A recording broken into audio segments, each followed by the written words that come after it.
Vamos a estudiar Génesis capítulos del 16 al 22, pero vamos a iniciar con un método expositivo desde el 16 hasta el 21. Ya después del 22 sí retomamos a través del método de preguntas y finalmente vamos a hacer como un brochazo del panorama presentado por las Escrituras desde el capítulo 23 hasta el 50 para que de esa manera terminemos el libro de Génesis.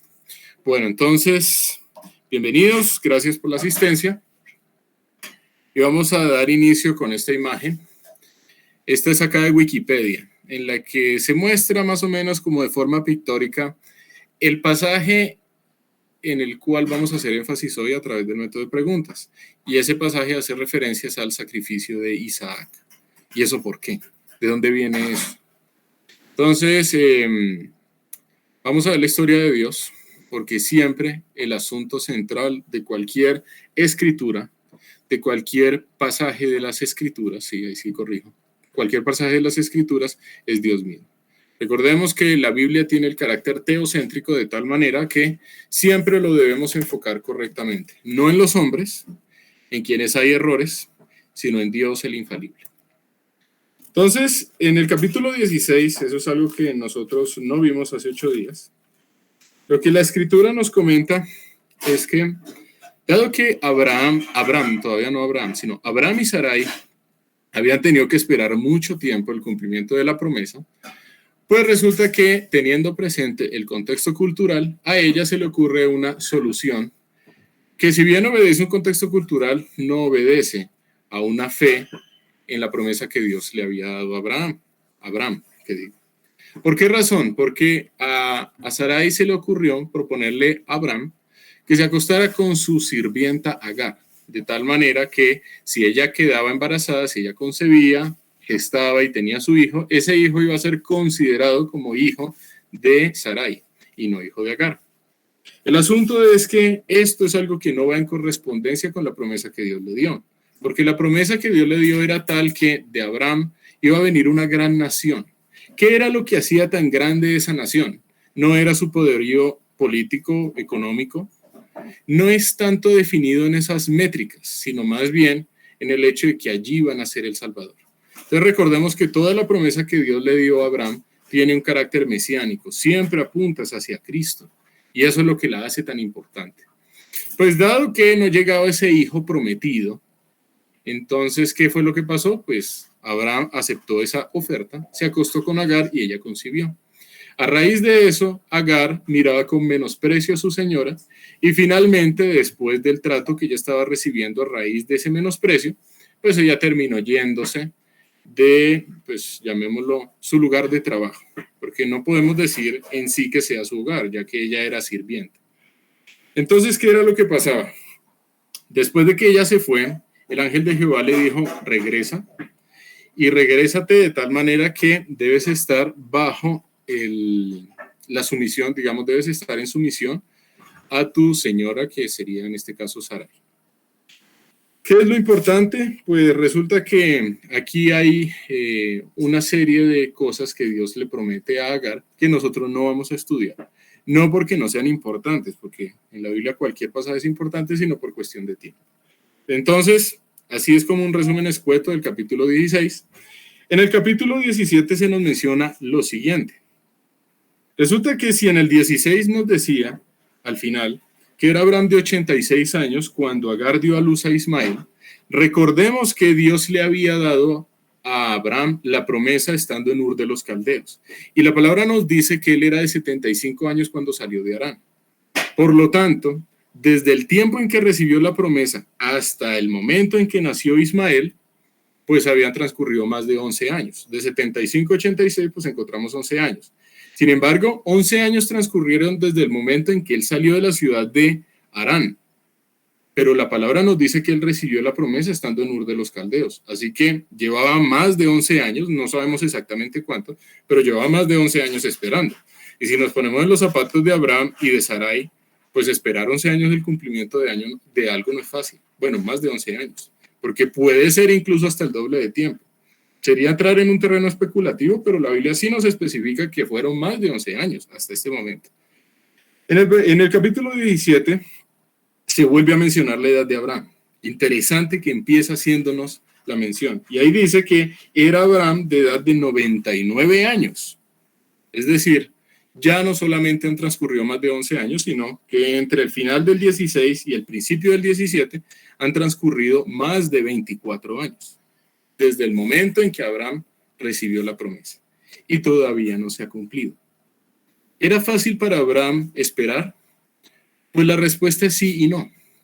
Porque sí era fácil siempre y cuando él se enfocara en las promesas de Dios, sabiendo que Dios es fiel para cumplir todo aquello que promete.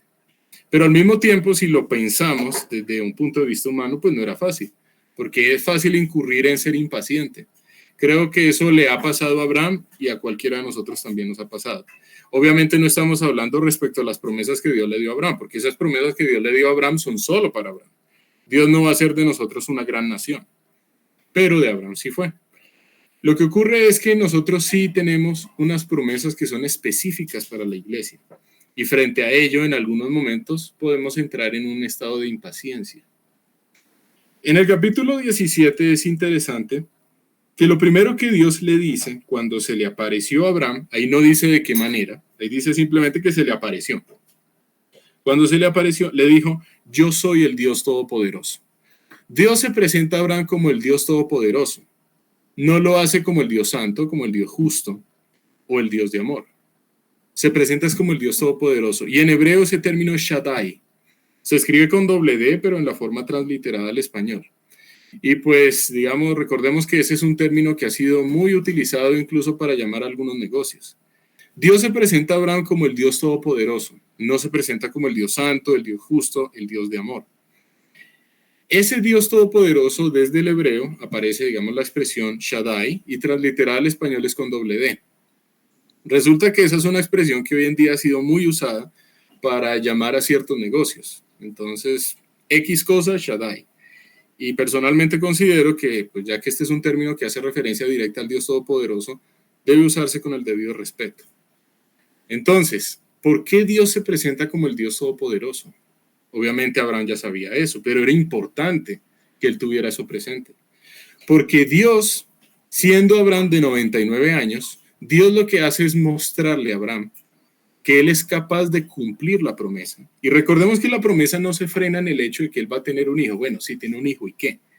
Sino el punto central de la promesa es la constitución de esa gran nación en la cual van a ser el libertador. Entonces el punto principal de la promesa es apuntar hacia el Mesías. Como Dios se presenta como el Dios Todopoderoso, Abraham podía descansar en la fidelidad de Dios. Era una forma de mostrarle a Abraham, oye, yo puedo cumplir lo que he prometido a pesar de la edad que tienes. Él tenía 99 años, no era un pollito. ¿Sí? ¿Alguien? ¿Perdón? Sí.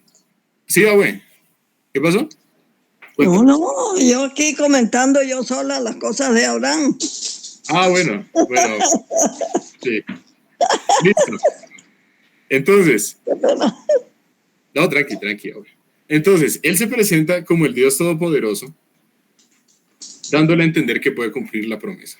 Resulta que más adelante se hace una reiteración del pacto que se le llama abrahámico.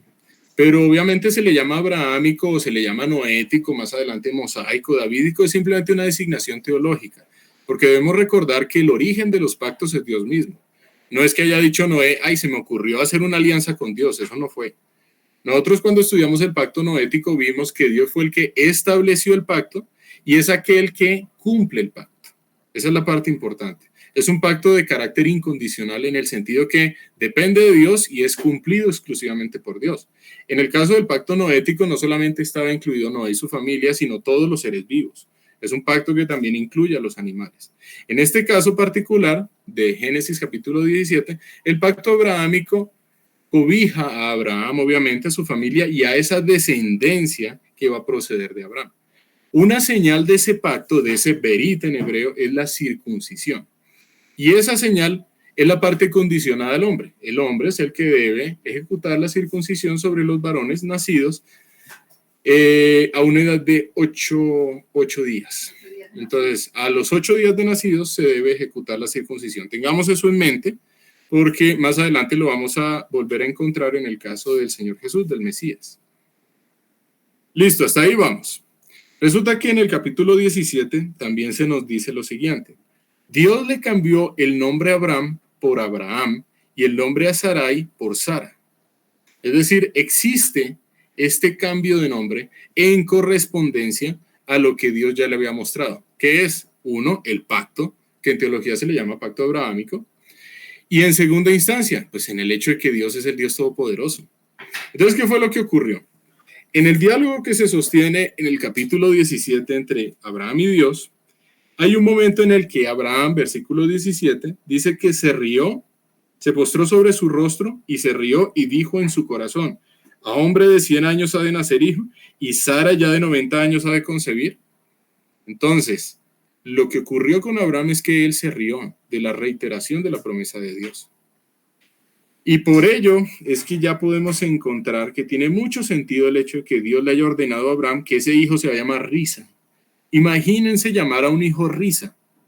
Lo que yo siempre digo, llamar a un hijo Risa da risa, porque es un nombre muy extraño para ponerle a una persona. Precisamente Dios le ordena a Abraham que su hijo, nacido de esa promesa, se llame Risa, para que cuando él llame a Risa, vea que el pacto de Dios incluye una promesa que sí se va a cumplir. Entonces Dios le cambia el nombre a Abraham por Abraham y a Sarai por Sara, como una forma de darles a entender a ellos que Dios es fiel. Ese cambio de nombre obedece a la reiteración de la promesa que Dios hace, de tal manera que ellos van a ser continuamente ejercitados en la fe, teniendo presente que ya su nombre va a ser diferente. Imagínense, si a nosotros nos cambia un nombre de un día a otro, ese cambio del nombre va a ser un recordatorio de algo que Dios ha hecho en nosotros. Si Dios nos ordenara cambiarnos el nombre, obviamente. Eso no es algo que va a pasar con nosotros, sino que es algo exclusivo de estas personas en este momento histórico. Pero lo importante es que ese cambio de nombre corresponde a un ejercicio continuo por parte de Abraham y de Sarai de poner su fe o su confianza en aquello que Dios ya ha dicho. Entonces Abraham significa padre enaltecido, pero Abraham significa padre de multitud. Esta expresión ab en hebreo es padre y am hace referencia a multitud, a pueblos, a naciones, a multitudes. Depende del contexto de la escritura. Digamos, este término, ¿cómo es que se llama? Sufijo, puede ser, bueno, sufijo que fue unido aquí al nombre de tal manera que de forma compuesta significa padre de multitud, pero puede ser usado en un contexto de traducir pueblos, naciones, dependiendo del contexto. Sarai significa mi princesa en hebreo, pero ahora va a pasar de ser mi princesa a princesa. El punto es que cuando nosotros encontramos esta i al final de cualquier sustantivo en hebreo, denota el pronombre posesivo. Entonces, por ejemplo, en hebreo casa se dice bait. ¿Cómo se dice mi casa? Baiti.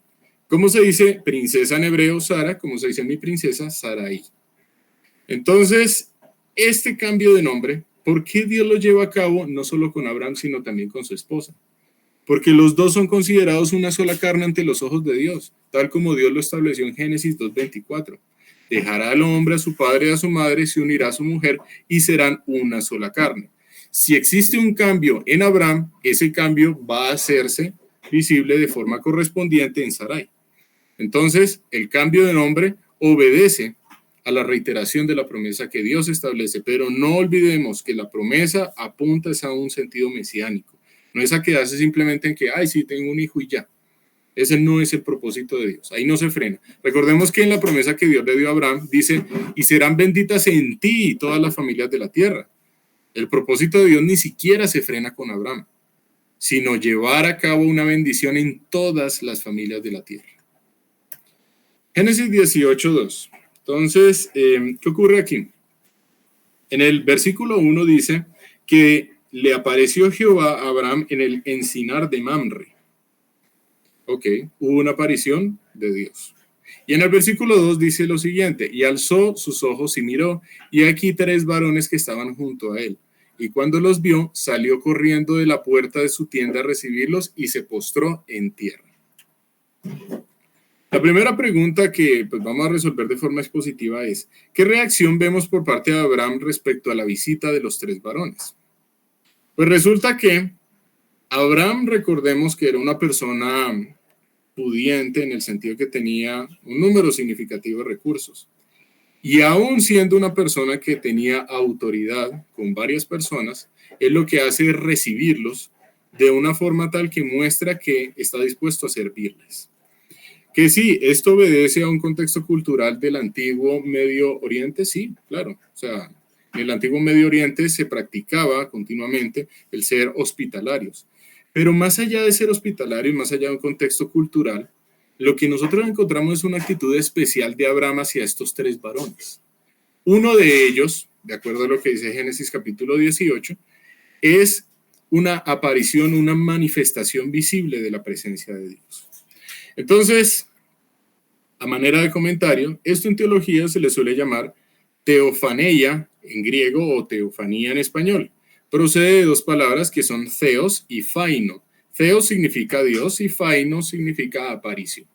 Entonces, cuando ustedes escuchen el término teofanía, es simplemente una aparición o una forma en la que de manera visible Dios se le aparece a alguien en específico. Digamos, aquí es Abraham, pero pues podemos encontrar otros casos en los cuales ocurren estas apariciones. Quiero resaltar que esto no era algo frecuente. Y pues el hecho de que no sea frecuente es algo que se observa, por ejemplo, en los escritos de los profetas. Cuando ellos dicen que Dios me apareció, que tuve una visión, o que, por ejemplo, vino a mí palabra de Jehová, eso no era algo frecuente. En muchos casos encontramos que los mismos profetas registraban el tiempo en el cual recibían ese mensaje. Así que por ello es que soy tan enfático en decir, cuando una persona afirma Dios me dijo, eso es una expresión bastante peligrosa. Porque nosotros sabemos que Dios nos habla a través de su palabra, pero decir Dios me habló es algo que puede no corresponder con aquello que dice la Escritura y tampoco corresponder con lo que la Escritura misma dice, porque Dios también hizo un llamado de atención a muchas personas del pueblo de Israel, y es más, falsos profetas, que afirmaban que Dios les había hablado siendo que nunca les habló. Entonces lo que hacían ellos era poner palabras en la boca de Dios. Y pues, es decir, eso es usar en vano el nombre de Dios. Es asegurar que Dios dice algo que jamás dijo. Y eso es algo que también se observa hoy en día. Muchas veces se le atribuye a Dios que ha dicho cosas que jamás ha dicho. Jamás podemos encontrar una correspondencia en la Escritura de lo que afirman muchas personas que Dios dice. Entonces, ¿qué ocurrió? Él les sirvió, él les llevó comida, y no fue una comida cualquiera, les preparó una comida de bastante valor, por decirlo así. Él escogió lo mejor de lo mejor para llevarles a ellos. Y dice el versículo 11, aquí yo sé que en pantalla aparece el versículo 16, pero quiero hacer referencia al versículo 11 y 12. Y Abraham y Sara eran viejos, de edad avanzada, y a Sara le había cesado ya la costumbre de las mujeres, hace referencia al periodo de la menstruación de las mujeres, es decir, ya Sara no había forma en que pudiese concebir, ya no era fértil. Es más, cuando era joven tampoco lo era porque el texto dice que ya era estéril. Y el versículo 12 también dice, se rió pues Sara entre sí diciendo, después de que he envejecido, ¿tendré deleite? Siendo también mi señor ya viejo. El deleite del cual habla Sara es respecto a ser mamá. Entonces lo que aquí dice el versículo 12 es que Sara se rió, así como Abraham lo hizo. Ambos se rieron. Y recordemos que el hijo que van a ser como resultado de esa promesa se va a llamar Risa. Qué interesante. Cuando ellos llamen a su hijo, incluso su hijo les va a poder preguntar. Claro, la Escritura no lo dice, pero sí lo da a entender de forma implícita. El hijo mismo les va a preguntar, ¿y yo por qué me llamo Risa? ¿Por qué me llamo Yitzhak? En hebreo, Risa. Entonces, ¿ellos qué van a poder hacer? Hablarles acerca de Dios. Mira, tú te llamas Risa por esto, esto, esto y esto. Dios es santo y queremos contarte la historia de Dios. El hecho de que Dios ya prometió al Salvador. Queremos mostrarte cuáles son las ordenanzas de Dios. Es decir, ese hijo va a nacer en un hogar apropiado para ser educado en el conocimiento de Dios. Comentario, tengamos esto en mente. Entonces, ¿qué pasó? Los varones se levantaron de allí. ¿Cuántos eran? 3. Y miraron hacia Sodoma. Y Abraham iba con ellos acompañándolos. Entonces Génesis 19:1 dice así, llegaron pues los 2 ángeles a Sodoma a la caída de la tarde, y Lot estaba sentado a la puerta de Sodoma. Y viéndolos, Lot se levantó a recibirlos y se inclinó hacia el suelo. ¿Qué reacción observamos en Lot con la llegada de estos 2 varones? se parece a algo que hemos visto? Y la respuesta es sí. Resulta que los 3 varones fueron recibidos de una manera muy especial por parte de Abraham, porque ya hemos visto que Dios le cambió el nombre. ¿Qué pasa ahora con Lot? 2 de esos 3 varones también son recibidos de forma muy especial por parte de Lot. Y él dice, viéndolo, Lot se levantó a recibirlo y se inclinó hacia el suelo. Entonces, Lot entendió que esa visita era especial. No podemos saber los detalles específicos porque la escritura no nos dice qué estaba pasando por su cabeza. Pero lo que sí podemos entender es la reacción que tuvo Lot. Ahí dice que viéndolo se levantó a recibirlo y se inclinó hacia el suelo. Siguiente pregunta. ¿Qué hacía Lot a la puerta de Sodoma? La escritura tampoco nos dice qué hacía Lot allá. Pero la escritura sí nos dice que Lot se había establecido en la ciudad de Sodoma. Recordemos que en el momento en que los pastores de Lot y los pastores de Abraham tuvieron altercados porque no había tierra suficiente para tener todo ese ganado, ¿qué tenía que ocurrir? Bueno, no sé si se le puede decir ganado. Bueno, digamos, todos los animales, todos los rebaños. Entonces, ¿qué ocurrió? Lot, al ver que Abraham, su tío, le había dado la oportunidad de escoger la tierra, pues él dijo, yo me voy por lo mejor. Y él escogió la tierra fértil en la cual estaba asentada la ciudad de Sodoma. El punto es que la escritura nos dice que él fue poniendo poco a poco sus tiendas hasta llegar a Sodoma. No nos da los detalles específicos de por qué llegó allá. ¿Y por qué no nos los da? Porque recordemos que la escritura es de carácter teocéntrica. El centro de la Biblia no es hablarnos acerca de Lot o acerca de Abraham. Es acerca de lo que Dios hace en correspondencia a sus promesas y cómo Él lleva a cumplimiento el propósito de traer al Salvador. Entonces, por eso es que no es necesario darnos esos detalles. La Biblia solamente nos da los detalles suficientes, pero para darle un énfasis teocéntrico. ¿Qué es lo que ocurría? Nosotros sabemos que Dios le había dicho a Abraham que la maldad de Sodoma era bastante evidente, la maldad de los habitantes. Pregunta, ¿será que esa maldad no estaba también en Abraham y en Lot, siendo que ellos también son hijos de Adán y Eva, como en cualquiera de nosotros?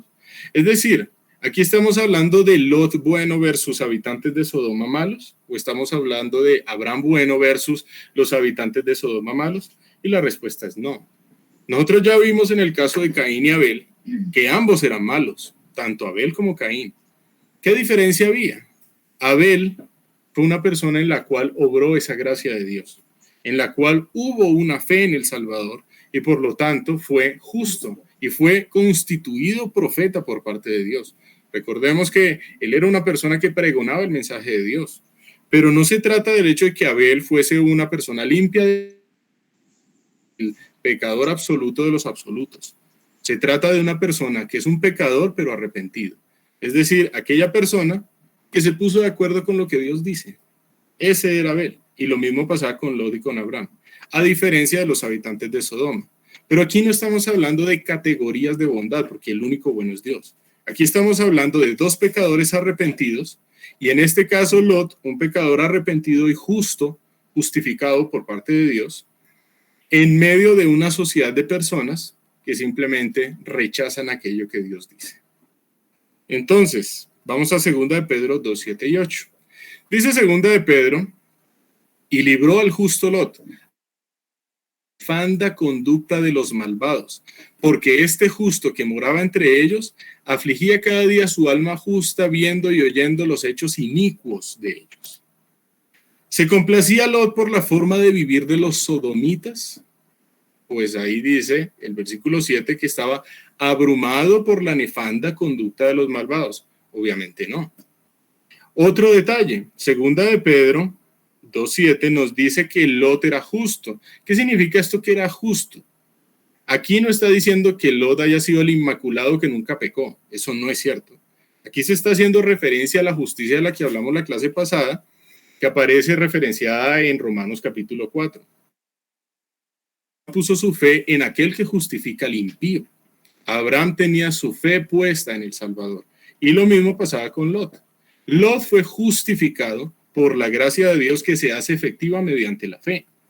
Entonces Lot, siendo un pecador, reconoció su condición y reconoció su necesidad del único y Salvador, del único y verdadero Salvador, que puede, digamos, que hace posible que Dios declare a una persona como justa. Esa es la parte importante. Entonces, aquí dice que libró al justo Lot. Estamos hablando de una persona que puso su fe en el Mesías. Él estaba abrumado por la nefanda conducta de los malvados. Entonces, ¿era Lot bueno? Obviamente no. Que no se nos olvide su escogencia estando con Abraham. Lot se guió por lo que vieron sus ojos. ¿Y eso necesariamente es algo malo? Pues eso depende de la intención del corazón.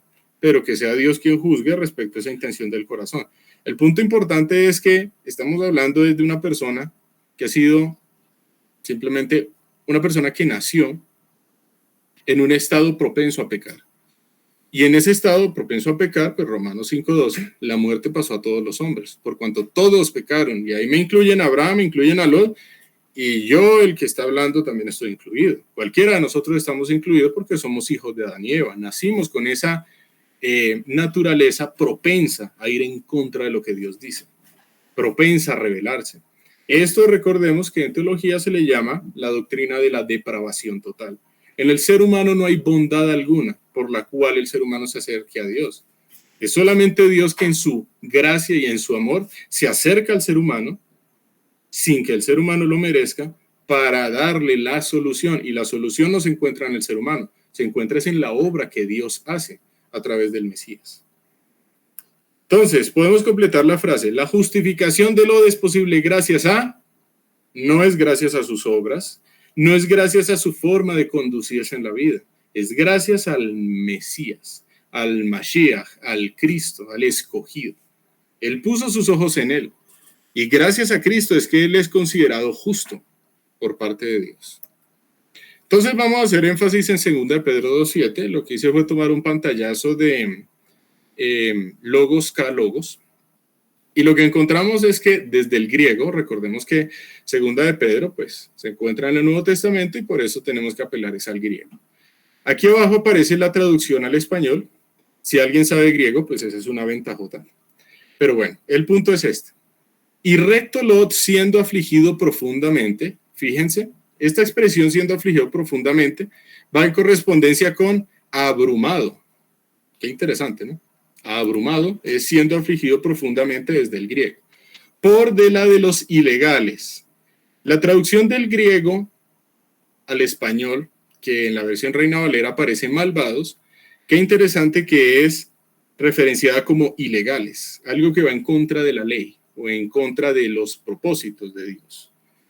¿Listo? Y más adelante, cuando aquí se nos dice, perdón, aquí atrásita, cuando aquí se nos dice, abrumado por la nefanda conducta de los malvados, esa nefanda conducta, en 2 Pedro 2:7 dice, conducta libertina descarada desafiante. Ok, eso hace referencia a nefanda. Nefanda en español. El término en griego es aselgeía, y es un término que lo que da es una connotación al hecho de que es desafiante. No es simplemente una conducta libertina como, ay, es que ellos es porque son así, punto. Sino que existe cierta actitud de desafiar, de ir en contra de algo que ellos ya conocen. No estamos hablando de una conducta de la gente que no sabía absolutamente nada acerca de Dios. Nosotros no sabemos de qué forma ellos pudieron aprender algo acerca de Dios, porque la Biblia no nos dice. Pero la Biblia sí nos comenta que ellos recibieron de la compasión de Dios. Que no se nos olvide el episodio descrito en Génesis capítulo 14, en el cual Kedorlaomer y los otros tres reyes que estaban aliados con él, lo que hicieron fue emprender una campaña militar y lograron conquistar a varias ciudades, entre esas Sodoma, Gomorra, Adma, Seboim y Zoar. Resulta que estas ciudades se cansaron, digamos más coloquialmente, se mamaron de estarles sirviendo a estos 4 reyes. Entonces, en el año 13º, después de haberlos servido 12 años, en el 13º, se rebelaron y lo que hicieron fue, mejor dicho, ya proponer una guerra. Y se agarraron, hubo una guerra, pero perdieron. Y a raíz de perder esa guerra, ¿qué pasó? Lot, que era uno de los habitantes de Sodoma, fue tomado preso. Pero, ¿qué hizo Dios? No solamente liberó a Lot, sino a los habitantes de todas estas ciudades. Eso es una muestra de la compasión que Dios tuvo con ellos, porque Dios pudo haber simplemente haberle dado libertad a Lot, mientras que los otros hubiesen podido permanecer esclavos. Pero no, Dios también le dio libertad a ellos. Y de eso se enteró, recordemos el diálogo que hubo entre Abraham, Melquisedec y Bera, el rey de Sodoma. De eso se enteró Bera, que era el rey de Sodoma, que la libertad venía del Dios Altísimo. Y fue una libertad de carácter maravillosa, porque Abraham simplemente con 318 criados, junto con unos aliados que eran Mamre, Escol y Aner, lograron derrotar a una confederación militar supremamente experimentada en la guerra, liderada por Kedorlaomer. Entonces ellos lograron derrotarlo. Y eso es una muestra del poder de Dios. Y cómo Dios sí manifestó su gracia con ellos. Una gracia de carácter común. Pregunta, ¿cómo podían ellos tener toda esa riqueza de recursos naturales? Dice Salmo 24:1, la tierra le pertenece a Dios. Y Dios a ellos les daba, digamos, acceso a todos esos recursos. Les dio también acceso a la libertad. Y muy posiblemente Lot, siendo habitante de Sodoma, le pudo haber predicado a algunos y no a todos. Porque, a ver, si Lot era justo, y dice el capítulo 19, que los habitantes de Sodoma lo llamaron extraño, es porque identificaban en Lot una conducta diferente. Así que es probable que Lot haya hablado con algunos de ellos. La Biblia no lo dice, pero es una posibilidad, digamos, bastante consecuente con el texto, de tal manera que los habitantes de Sodoma algo pudieron haber conocido acerca de Dios. Y a pesar de ello, 2 Pedro 2:7, incurrían en una conducta libertina descarada y desafiante. Les importaba un cieso lo que Dios dice. Me importa 5. Eso es algo en particular con las personas de Sodoma. Ahora, ¿eso qué con lo que Dios nos quiere comentar respecto a su propósito mesiánico? Mucho, porque aquí estamos viendo es el carácter justo de Dios. Así como Dios es compasivo y misericordioso, Dios también es justo. Y Dios no se va a complacer en esta conducta libertina descarada, desafiante, de pecadores que simplemente quieren ir en contra, de manera frontal, en contra de lo que Dios dice. A manera de ejemplo, vamos a Génesis 19:5. Una vez Lot atiende a estos dos varones que eran ángeles, los recibe, ellos comen juntos y toda la cosa. Dice el versículo 5 que llamaron a Lot y le dijeron, ¿dónde están los varones que vinieron a ti esta noche? Sácalos para que los conozcamos. ¿Quiénes son los que le dijeron esto? Entonces nos devolvemos al versículo 4. Pero antes que se acostasen, rodearon la casa los hombres, varones de la ciudad, todo el pueblo junto, desde el más joven hasta el más viejo. Entonces, todos los varones de Sodoma fueron a la casa de Lot y le dijeron, oye, sácanos a estos dos varones porque nos queremos tener relaciones sexuales con estos varones. Esto es un ejemplo de la conducta libertina descarada desafiante. Lo que ellos pretendieron fue llevar a cabo una mega orgía en la ciudad. Esto es como simplemente una muestra de qué es aquello a lo que Dios se refiere en 2 Pedro 2:7. ¿Merecían la justicia? Por supuesto que sí, porque así lo determinó Dios. ¿Ellos habían sido depositarios de la compasión de Dios? Ya hemos visto casos en los que sí. ¿Ellos gozaban de esa gracia común de Dios? Por supuesto. ¿Y qué? Les importó un cieso. El rey de Sodoma no hizo nada, no hizo un carajo, Vera, después de que supo que el Dios Altísimo les había dado la libertad. Obviamente, había sido en primera instancia por Lot, pero como beneficiarios indirectos serían estos habitantes de la ciudad de Sodoma. Entonces, ¿qué hizo Dios? Pues lo que hizo fue rescatar a Lot. Ahora, quiero llamar la atención frente a esto. Dios trajo destrucción sobre 4 ciudades según Deuteronomio 29:23. Y si nos vamos a Génesis, pareciera que hubiese una contradicción, porque Génesis nos habla de Sodoma y de Gomorra. Pero nuevamente digo lo siguiente. Parece que hay una contradicción porque no es cierto que hay una contradicción. Tanto Adma como Seboim sí están mencionados en Génesis. Entonces, a mí me pasó cuando yo estaba estudiando este pasaje, yo dije, no, pues aquí hay una contradicción. Después que hice, regresar a Génesis y darme cuenta que el que se estaba contradiciendo era yo mismo, que no estaba entendiendo bien qué era lo que decía la Escritura. Recordemos que estos nombres Sodoma, Gomorra, Adma y Seboim ya los vimos en la clase pasada y los vamos a repasar ahorita. Y esos nombres aparecen referenciados en Génesis capítulo 14. Dice así Deuteronomio 29-23. Azufre y sal, abrazada toda su tierra, no será sembrada ni producirá ni crecerá en ella hierba alguna, como sucedió en la destrucción de Sodoma y de Gomorra, de Adma y de Seboim, las cuales Jehová destruyó en su furor y en su ira. Qué interesante ver que así como Dios es el Dios de amor, el Dios de gracia, es también el Dios de ira y el Dios justo. Y eso es algo que nosotros no debemos olvidar en el contexto bíblico. Dios no se complace en el pecado. Dios no se complace en la desobediencia a su evangelio, porque recordemos que la única salida al pecado es el Mesías. No está en nosotros mismos, ni por nuestros propios esfuerzos vamos a lograr la justificación. Somos justificados por gracia de Dios mediante la fe en el Mesías, no por nosotros mismos. Entonces, ¿cuántas ciudades fueron destruidas? Deuteronomio 29-23, 4. Sodoma, Gomorra, Adma y Seboim. ¿Cuántas ciudades iban a hacerlo? La respuesta es 5.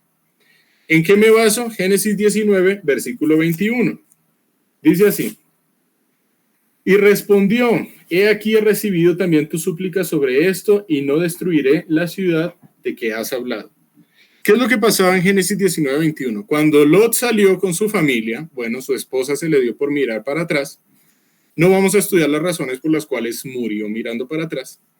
Pero el punto principal es que cuando ellos salieron, él salió con sus 2 hijas. Porque los yernos lo único que hicieron fue burlarse de ese mensaje de advertencia de que Dios iba a destruir a Sodoma. Entonces, ¿qué ocurre? Los ángeles le dijeron, vete a los valles. Y él dijo, pues no, ese lugar está muy lejos, más bien me voy a ir a la ciudad de Zoar. Y en respuesta a ello le dice, bueno, no destruiré la ciudad de que has hablado. O sea que Zoar también iba a ser destruida. Pregunta, ¿esas 5 ciudades ya habían sido mencionadas? La respuesta es sí. ¿Qué vemos de Dios? Que es el centro de toda escritura. Dios justo, Dios santo. Y nuevamente digo, Dios con quien no se juega. Con Dios no se juega. Esa es una frase que a mí me gusta mucho decirla. Con Dios no se juega. Dios es amor, así es. Dios es el Dios de gracia, así es. Pero Dios también es santo y es justo. Y eso es algo que nosotros no debemos pasar por alto. Entonces, para ver dónde están esas ciudades referenciadas, recordemos Génesis 14. En Génesis 14 aparece esta confederación de 4 reyes, una confederación militar, y ellos lograron conquistar a muchos pueblos, entre esos, estos pueblos de estas 5 ciudades. Entonces, fíjense que estas 4 ciudades están mencionadas en Deuteronomio 29-23, Sodoma, Gomorra, Adma y Seboim. Y la ciudad de Zoar iba a ser también destruida, si no es por el hecho de que, si no es por el hecho de que Lot se dirige a esa ciudad. El tema es que la escritura nos dice que él al final decidió irse de esa ciudad, tuvo problemas, inconvenientes, no nos da muchos detalles sobre los inconvenientes que tuvieron, y él terminó con sus hijas por allá en un lugar en el cual, estando en una cueva, lo que hicieron las hijas fue emborrachar a su papá, cometieron relaciones de incesto, cosa que va en completa contravía con lo que Dios dice, y a partir de ello nacieron 2 naciones. ¿Cuáles son esas 2 naciones? Los moabitas y los amonitas, que van a ser naciones con las cuales el pueblo de Israel, la nación de Israel, más adelante va a tener guerra. Bueno, entonces, eso fue lo que pasó en Génesis 14. ¿Qué vemos de Dios nuevamente? Vemos que Dios es compasivo. Frente al hecho de afirmar que nunca las personas de Sodoma, Gomorra, Adma y Seboim, que ellos nunca recibieron la compasión de Dios o de esa gracia común de Dios, es una afirmación completamente falsa. Ya hemos visto elementos en los que sí. Y posiblemente Lot, estando allá en Sodoma, le predicó a muchas personas. ¿Y qué hicieron ellos? Bueno, me importa 5. Yo de todos modos voy a ir en contra de lo que Dios dice. Descaradamente y de forma desafiante. ¿Qué va a hacer Dios? Pues tú me hablas de ese Dios, pues ¿qué va a hacer? Yo quiero seguir en mis orgías, ¿y qué? Eso es lo que nos da a entender Génesis, no. Segunda de Pedro, el versículo 7, 2:7. el que habíamos leído. Nuevamente digo, con Dios no se juega. Dios es el Dios santo y justo. Génesis 21, del versículo 1 al 5, dice así: visitó Jehová a Sara como había dicho, e hizo Jehová con Sara como había hablado. Y Sara concibió y dio a Abraham un hijo en su vejez, en el tiempo que Dios le había dicho. Y llamó a Abraham el nombre de su hijo que le nació, que le dio a luz Sara, Isaac. Y circuncidó a Abraham a su hijo Isaac de 8 días, como Dios le había mandado. Y era Abraham de 100 años cuando nació Isaac, su hijo. Entonces, lo primero es, ¿qué expresión se reitera? Aquí, de los versículos 1 al 5, encontramos esto. Como había dicho, ¿cierto? Después, en el versículo 2, dice aquí, perdón, en el 1 también, como había hablado. Y en el 2 dice, le había dicho. Se reitera 3 veces que el cumplimiento de la promesa de Dios es debido a que Dios es fiel, debido a que Dios lo puede cumplir, debido a que Dios ya lo había dicho, ya lo había hablado. No es debido al mérito de Sara y de Abraham, no es debido al mérito humano. El cumplimiento de las promesas de Dios es en función de sí mismo, no de nosotros. Que Dios lo hace por amor, sí, pero es un amor que procede de sí mismo. Si fuera por nuestros méritos, ahí sí estaríamos de verdad mal. Porque si fuera por nuestros méritos, nadie puede ser salvo de la ira de Dios. Entonces, la expresión reiterada es lo que Dios dice, lo que Dios habla. Lo que Dios dice, lo que Dios habla. ¿Cómo se llamó el hijo de la promesa? Risa. Yitzhak en hebreo, Isaac. Así se llama ese hijo. ¿Cuántos años tenía Abraham? 100 años. Ahí dice el versículo 5. Era Abraham de 100 años cuando nació Isaac, su hijo. Muchas veces se afirma que tuvo que esperar 25 años esa promesa. Pues nosotros ya tenemos elementos bíblicos para decir no fueron 25, fueron más de 25. Porque recordemos, la promesa Dios se la dio a Abraham estando en Ur de los Caldeos. Pero después de Ur, él salió a la ciudad de Harán. Y en la ciudad de Harán fue donde murió Taré, el papá de Abraham. Recordemos que Taré fue el que tomó la iniciativa y el mismo papá de Sarai. Sí, eso también es importante lo que dice mi mamá, porque Sarai era medio hermana de Abraham. En este entonces todavía no existía de forma expresa la prohibición de casarse con una medio hermana, como sí va a aparecer más adelante en tiempos de la ley mosaica, en tiempos de Moisés. Entonces, ellos salieron a Harán, y habiendo estado en Harán, la Biblia no nos dice cuánto tiempo, era Abraham de 75 años cuando salió de Harán. Pero ¿cuánto tiempo transcurrió desde que le dio la promesa hasta que llegó a Harán? La Biblia no lo dice. Y pudo haber sido un número importante de años. Así que, con base en eso, podemos decir, Abraham tuvo que esperar más de 25 años. O sea, la cota inferior son 25 años, que es un jurgo de tiempo. Imagínense esperar una promesa 25 años. A cualquiera, yo diría a cualquiera, o bueno, en mi caso, yo que soy tan impaciente y tan afanado para hacer las cosas, yo soy tan atacado para hacer todo, yo creo que yo hubiera tomado incluso otras medidas más allá de lo que hizo Abraham. ¿Cómo sería ese hogar para Isaac? Un hogar en el cual tanto su mamá como su papá han sido ejercitados en la fe por parte de Dios. Va a ser un hogar en el cual ese niño va a recibir el conocimiento de Dios. No va a ser un hogar en el cual le van a decir, haz lo que quieras. No. Va a ser un hogar en el que le van a mostrar, en primera instancia, el evangelio. El protoevangelio, como se le llama en teología, Génesis 3:15, mira, viene el Salvador. Nosotros somos pecadores, viene el Salvador. Pon tu fe en Él y todo el modelo de sacrificio que viene involucrado con este discurso del evangelio. Entonces, ese hogar sería un hogar propicio para desarrollar la fe. Y ya con ello terminamos la etapa expositiva. Ahora sí podemos volver con la parte inductiva. Entonces, para ello voy a pedirle a Ketty y a Nidia que lean los versículos 1 y 2.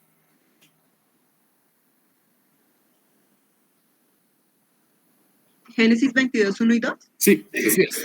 Aconteció después de estas cosas que probó Dios a Abraham y le dijo, Abraham. Y él respondió, heme aquí.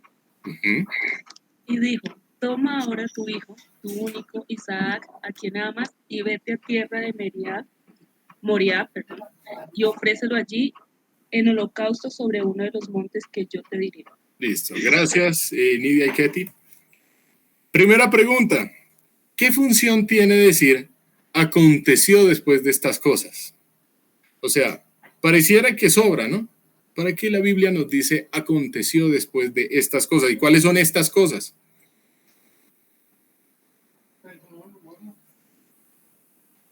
Usar esto.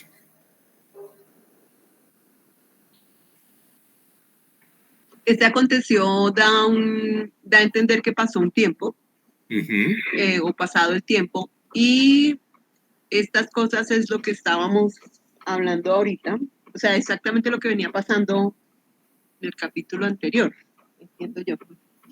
Exactamente.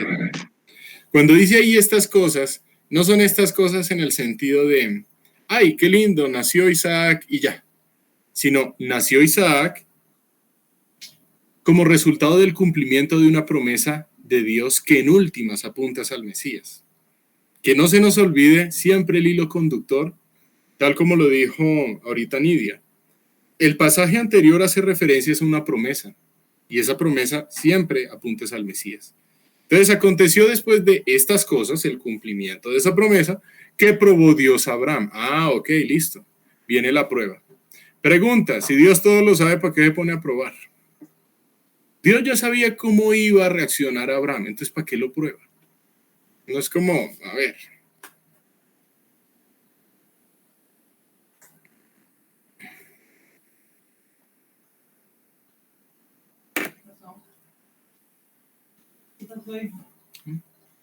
Yo creería que él prueba, no tanto porque él sepa, o sea, no prueba para mostrarse a sí mismo. Es lo que he creído con respecto a cada vez que me encuentro con un pasaje de Dios, que Dios prueba.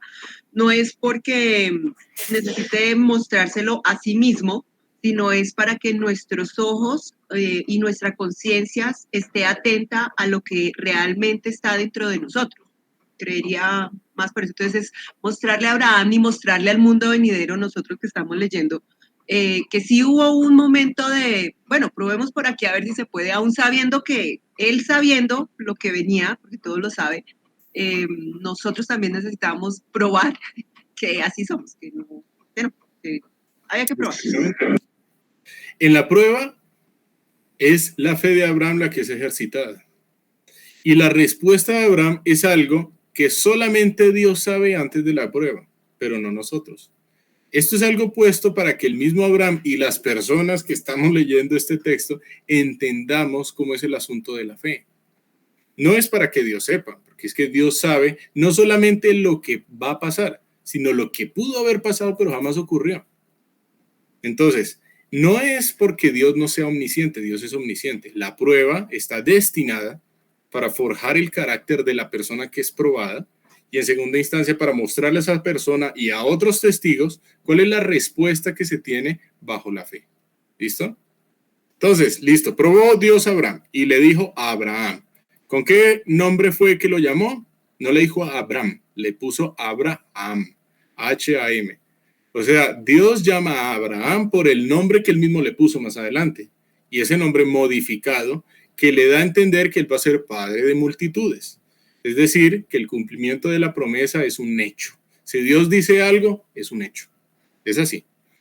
¿Con qué nombre llamó Dios al papá de Isaac? Pues Abraham. ¿Qué significa esta expresión M aquí? Listo. Dios prueba a Abraham y Abraham le dice M aquí.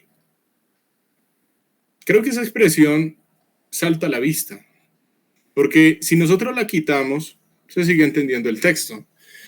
Pero al tener adelante esta expresión, podemos entender cuál fue la respuesta de Abraham a esa prueba de Dios.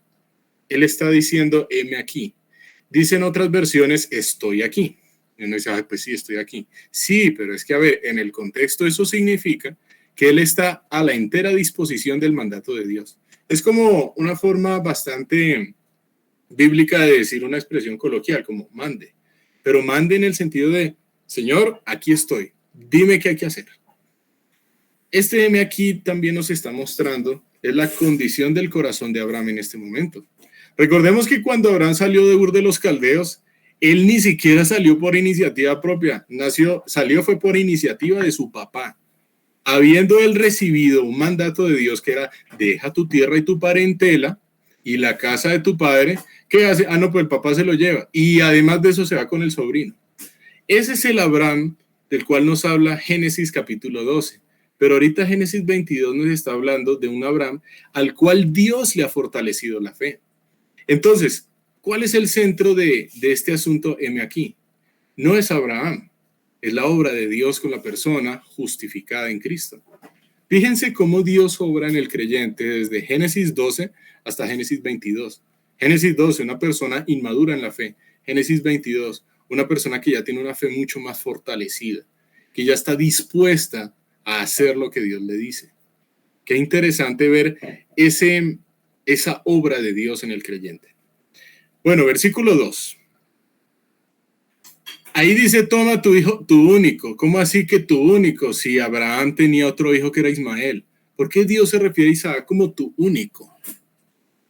No, sería tu hijo menor, ¿no? Porque pues Ismael era 13 años mayor que Isaac. Entonces qué pena, pero no era único. Es el único de la promesa, ese como el del negocio, o sea, con el único del que se está hablando, o sea, los de ahí para allá no cuenta. O sea, tiene el amor del Señor, pero en términos de promesa era el único. Era el único de la promesa. ¿Y qué promesa en específico? Aquella promesa de ser el precursor de la nación en la cual iba a nacer el Mesías. Porque Dios también le hizo promesas a Ismael. Y de él también vendrían 12 príncipes, eso también lo dice otros pasajes de la Escritura. Pero hay una grandísima diferencia. En ninguna de esas naciones iba a nacer el Mesías. En cambio, Isaac es aquel heredero de la promesa. Dios lo escogió de forma soberana. Dios es soberano y pues él también hace una soberana elección, de tal manera que escoge a Isaac como aquel que va a ser el depositario de la promesa. Fíjense que también dice, a quien amas. Este es un detalle muy interesante. Isaac era muy amado por su papá. No era una persona cualquiera, no era el papá como, ay, por fin llegó. Después de esperar varias décadas, por fin ya, ay, qué mamera, ya. No, ahí dice, a quien amas. Era alguien muy especial para su papá. ¿Listo? Y vete a tierra de Moría. Tenemos que saber dónde es que queda esa tierra, dónde era que estaba Abraham y pues tierra de Moría. Entonces, ¿qué le ordenó Dios a Abraham? Que lo ofrecieran holocausto. ¿Y en dónde? En la tierra de Moría. Y uno dice, Señor, pero, o sea, esto suena cruel, ¿no? Pareciera. Pero vamos a ver que de cruel no tiene nada. Esto es de carácter tipológico y es maravilloso lo que está aquí viéndose. ¿Por qué razón? Vamos a empezar a mirar dónde es que queda esta tierra de Moría. Porque, a ver, Abraham tenía que estar en un lugar de la tierra de Canaán, y esta tierra de Moría, pues tenemos que saber dónde es que queda y qué significado tiene en este pasaje. Entonces era la tierra de Moría. Fíjense esto, ahí no está diciendo el monte Moría, está diciendo la tierra de Moría, y en esa tierra de Moría Dios le va a especificar el monte. Se parece a algo que Dios le había dicho. Vete de tu tierra, de tu parentela y de la casa de tu padre a la tierra que te mostraré. En el proceso era que Dios le iba a mostrar, lo mismo aquí. En el proceso Dios le va a mostrar el lugar específico, pero ya sabe más o menos la región a donde tenía que dirigirse. Fíjense que aquí dice, ofrécelo en holocausto. Recordemos que holocausto es un tipo de sacrificio en el cual el cuerpo de la víctima es quemado completamente. Por eso es que este término fue tomado para referirse a la atrocidad que ocurrió el siglo pasado en la Alemania nazi. Entonces, cuando aquí dice que se ofreció en holocausto, lo que Dios le estaba ordenando era que se quemara completamente el cuerpo de Isaac, pero uno dice, Señor, ¿cómo así le estás ordenando a Abraham a que sacrifique a su hijo? Como dijo, yo no sé si fue el Chavo del 8, bueno, esperemos tantico, vamos a ver más adelante. Vamos a ver más adelante qué significado tiene todo esto que Dios está diciendo. Entonces, bueno, nos vamos a 2 de Crónicas 3:1. Entonces, vamos a ir allá para saber dónde queda la tierra de Moría. 2 de Crónicas 3:1, ya estaba aquí listico. Dice así, y comenzó Salomón a edificar la casa en Jerusalén en el monte Moría. Ah, ok, nuevamente aparece este nombre. que había sido mostrado a David su padre, en el lugar que David había preparado en la era de Ornán el Jebuseo. Por ahora no nos vamos a centrar mucho en, bueno, qué pasó con David, con Salomón y ante todo, la obra de Dios con estas personas, quiénes eran los jebuseos. No, solamente nos vamos a fijar en esto. El monte Moriah es uno de los montes en los cuales estaría construido a futuro el templo de Jerusalén. El templo de Jerusalén estaría en una explanada, en una, digamos, territorio plano, comprendido entre el monte de Sión y el monte Moriah. O sea que cuando aquí Dios le está ordenando a Abraham que se dirija a la tierra de Moriah, le está diciendo que se dirija al lugar donde va a estar de forma futura la ciudad de Jerusalén. Nada más y nada menos que la ciudad donde sería sacrificado el Mesías. Qué interesante, ¿no? La ciudad donde él sería sacrificado.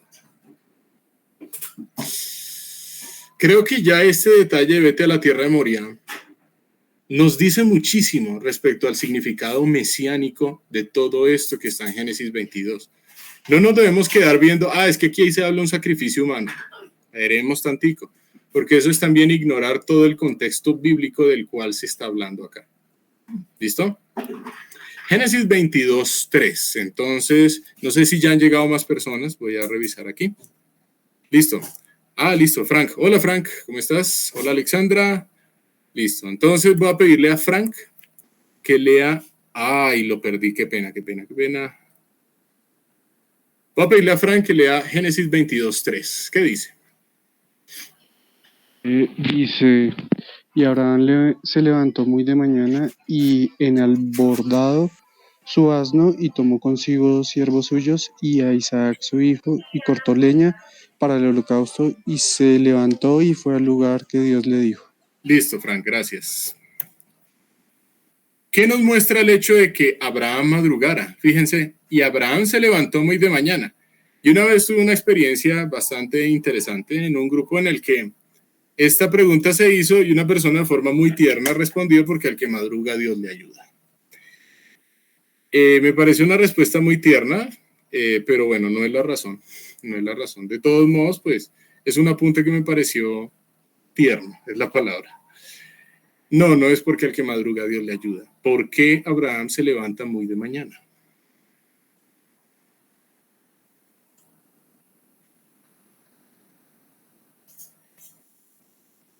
Voy a dar un minuto para que echemos cabeza a esa pregunta. ¿Listo? Ya vengo. Un minuto.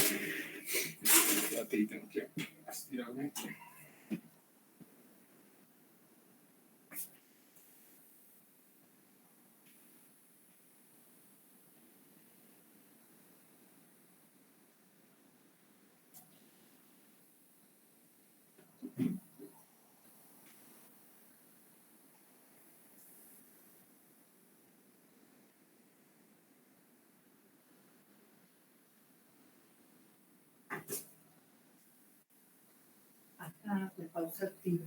Sí, la pausa activa. Sí, para que la espalda no te moleste.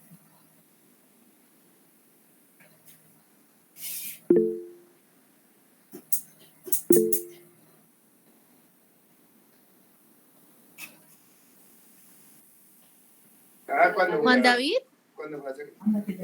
No, porque ¿ya? Que todavía está. Aquí estoy. Ya llegó. Ya. Bueno, ¿quién más? No alcancé a escuchar. Liliana levantó la mano. Hola Liliana, no te había visto. Vale. Bueno, Entonces, aquí me dicen 2 cosas, que uno pudo hacer que era un trayecto muy largo y tenía que Ajá. empezar desde temprano ese trayecto, y otra que no quería que nadie lo viera, o sea, como todo como muy en privado el asunto, manejarlo. ok. Aquí hay esas 2 versiones. Ujú. Interesante, porque tal como tú lo dices, el lugar de donde tenía que salir Abraham y el lugar a donde tenía que llegar no eran lugares cercanos. Como siempre digo, no había vuelo charter, eso no existía, le tocaba era patoneando, caminando y un buen trayecto. Así que eso denota en primer lugar que el lugar no estaba cerca. En segunda instancia, sí, de alguna forma, Abraham quería cierta privacidad en este asunto. Ok. ¿Alguien más?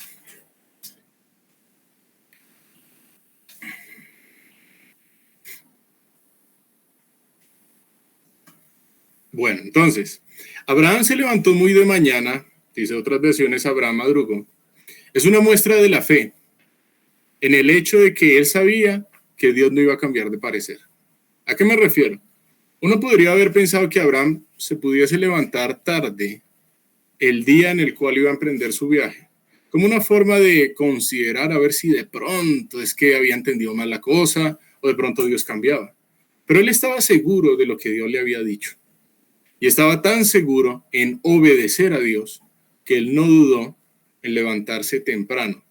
No le dio largas, como por decirlo así, a ejecutar una obediencia al mandato de Dios. No le dio largas. Él dijo, Dios ordena, hay que hacerlo pronto. Abraham se levantó muy de mañana. Es probable, la Biblia no lo dice, eso sí quiero apuntarlo, es probable que él haya recibido este mandato en horas de la noche y que lo haya hecho al día siguiente muy de mañana. Es una posibilidad. Pero sea que haya sido así o no, el punto importante es que él sabía que el trecho era bastante largo y que además él ya estaba convencido en que sí iba a obedecer a Dios. Y esto era muy, pero muy, muy berraco. Yo no tengo hijos, pero hablando con personas que tienen hijos, me han dicho, yo me pongo en los zapatos de Abraham y, uy, qué cosa tan dura. Qué cosa tan dura. Pedir que sacrifique a este hijo que amo, esto es muy berraco, muy duro. Listo, gracias Liliana. ¿Qué otras personas fueron? Ellos no fueron los dos solitos, ¿no? Tengamos eso en mente. Aquí el texto también nos da otro detalle. Fue con 2 siervos, o sea, en total fueron 4. Abraham, su hijo Risa y los 2 siervos. ¿Ok? Dice que enalbardó su asno, una forma de prepararlo, le ató al burrito una carga suficiente para todas las provisiones que se iban a necesitar en ese viaje. Vamos a ver más adelante que ese lugar quedaba a 3 días de camino, o sea que de ida y de vuelta eran 6 días. Imagínense, se necesitaba comida y se necesitaban recursos para esos 6 días. Entonces, por eso era necesario este detalle y enalbardó su asno. Es decir, él se preparó realmente para todo el viaje. ¿Listo? Y aquí hay un detalle adicional. Cortó leña para el holocausto. ¿Por qué se nos indica este detalle de la leña para el holocausto? ¿Para qué nos cuenta? No, pues entonces díganos qué totuma llevó. No. El texto bíblico hace referencias en la leña. ¿Por qué la leña? La respuesta es porque el holocausto es solamente posible con leña. Recordemos que el holocausto implica un sacrificio en el cual el cuerpo de la víctima es quemado completamente. ¿Y cómo se va a quemar sin leña? Pues no había gas natural y no había ninguno de estos hornos. Entonces, obviamente, pues tocaba apelar a los recursos que se tenían. Además, la leña nos trae a la mente el elemento de la madera, un elemento que también aparece en un significado mesiánico, porque Cristo fue sacrificado en la cruz. Entonces cortó leña para el holocausto y se levantó y fue al lugar que Dios le dijo. Ahí no dice que fue a otro lugar, fue y visitó a su amigo, después visitó al otro y ahí sí se fue. No, él fue directo. Él sabía qué iba a hacer y ya tenía su objetivo bien marcado. Génesis 22, 4 y 5. Entonces, voy a pedirle a Liliana para que lea el 4 y el 5 para que lo lea. ¿Tú estás ahí, Alexandra o Juan? Cualquiera de los dos. Ok, entonces... Bueno, entonces... güey, yo quiero preguntarte una cosa. ¿Tú puedes leer el texto que está ahí?